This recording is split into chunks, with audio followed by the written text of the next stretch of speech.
All right, ladies and gentlemen, welcome back, man. The first keys to the game of the season. And wow, I can't believe we're finally here, but it is time, man. Monday Night Football, New York Football Giants versus the Pittsburgh Steelers. And first off, man, we're looking at the Giants as a whole. New head coach, first-time head coach in Joe Judge, along with the fact they're coming off a 4-12 season, a ton of question marks on that roster. But let's really get into this matchup here. When I think about the Steelers when they're on defense, it's two matchups that are really going to stand out to me the most. The first one, Devin Bush versus Saquon Barkley. We know what Saquon is. We know the type of dynamic he is from a running game and passing game standpoint, but we also see the type of growth that Devin Bush had last year. Run game recognition, playing faster, and just overall playing with more confidence. If he can win that matchup more often, it's going to be a great day for that defense because Saquon is really the only guy on that offense that could present some real challenges for this defense. Now, another matchup that I'm really looking forward to are our edge guys. I'm talking TJ Watt and Bud Dupree versus those tackles for New York, man. With Thomas and Fleming, they don't have a lot of experience. They don't have a lot of productivity. And I just see this as a matchup that TJ and Bud should be able to dominate early and often. I think that they can cause a lot of havoc on Daniel Jones and just make him uncomfortable throughout the night. So for me, man, that's my second key to victory for defense, man. If those two things happen, look for the defense to just dominate.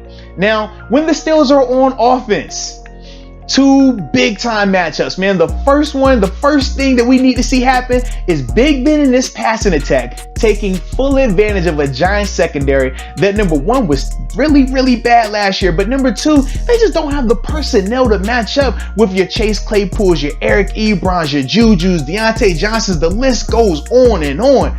Ultimately, man, outside of Jabril Peppers, they don't have the talent to keep up. They don't have the horses to keep up with this Steelers passing attack. And I just look for Ben to come out in a major way to remind everybody what he is, his success, and how he still is a top tier quarterback in this league, man. So that's my first key on when the Steelers are on offense. Now, the second thing is going to be this offensive line versus that Giants defensive line. We talked about, man, with the Giants on defense, they have a guy, Marcus Golden, who has 10 plus sacks. They have multiple guys who've been able to generate pressure, more scheme-based than just overall having a guy like a TJ Watt who could just win.